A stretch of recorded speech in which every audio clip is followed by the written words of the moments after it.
Kasih sekalian, sebelum cikgu meneruskan ucapan, mari kita saksikan dipersembahkan oleh rakan-rakan kita. Perhatikan dengan teliti mesej yang ingin mereka sampaikan. Dipersilakan. Kenapa awak teman? Jangan bersedih. Jom kita main bersama-sama. Banyak permainan dalaman yang menguji minda disediakan. Okay, terima kasih. Okey, sketsa yang kedua. Henti! Jangan lari di kantin. Perbuatan ini membahayakan diri sendiri dan rakan lain. Jom kita membaca di Zoom bebas stres. Ya?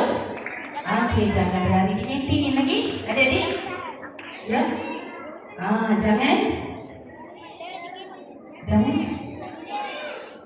Jangan buli. Lagi?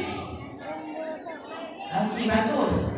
Cikgu suka nak boleh macam ni. Maksudnya suka mencuba. Okey. Betul salah itu perkara yang kedua. Yang penting anak murid cikgu berani. Okey, beri tepukan.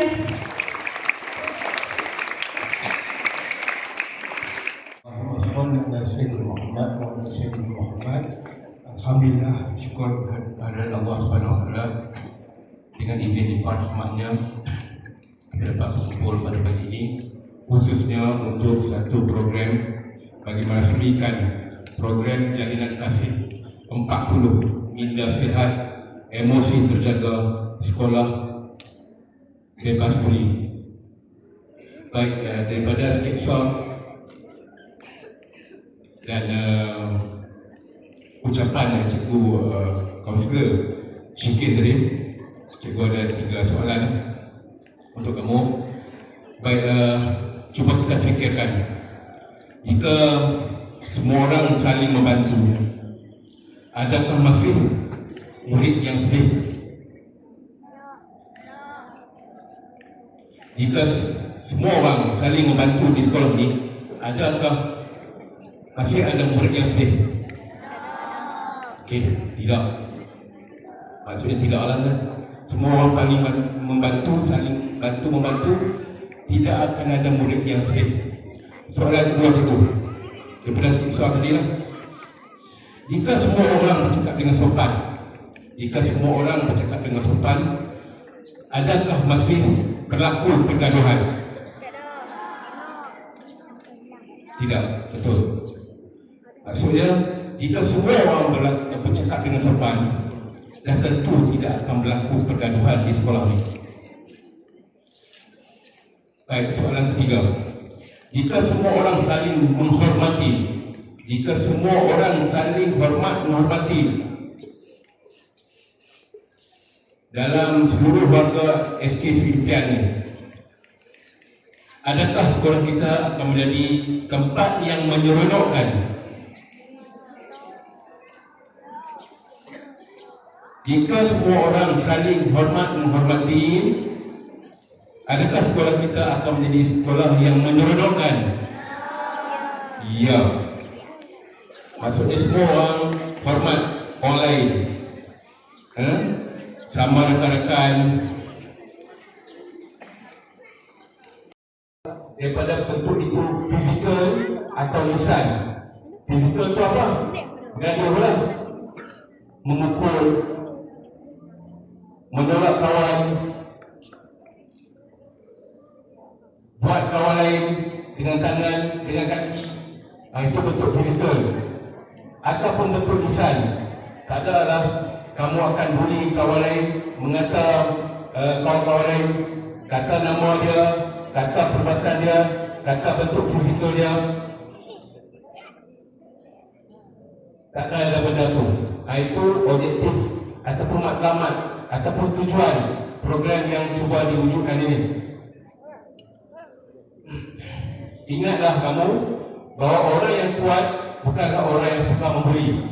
Orang yang kuat bukan orang yang suka membuli. Buli yang dilakukan oleh orang itu bukan tunjuk kita tu kuat, tetapi dia adalah orang yang mampu mengawal diri dan sentiasa berbuat baik kepada orang lain. Baik. Dan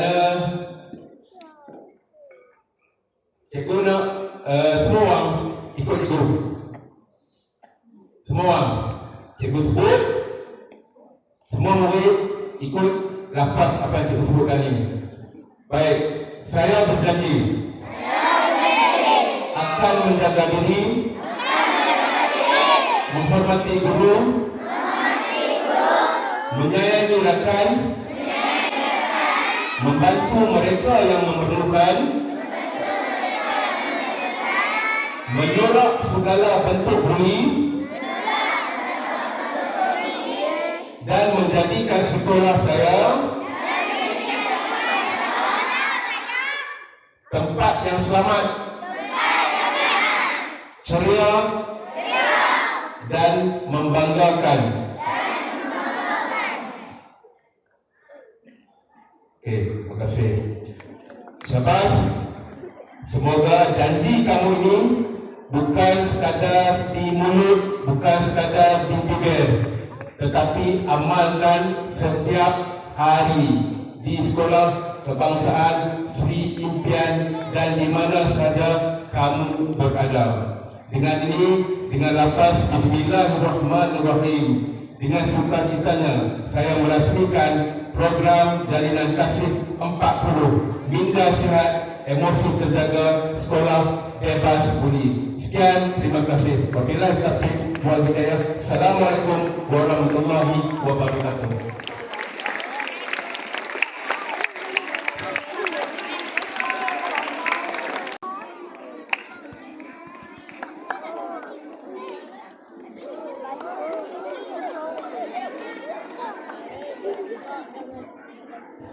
Okey, kita punya gini hari ni, cuba kamu tengok di depan. Tengok semua. Semua duduk dalam keadaan selesa, tangan atas bawah. Cuba kamu fokus ke pentas utama sekarang. Okey, apa yang kamu dapat lihat? Kalau kita lihat,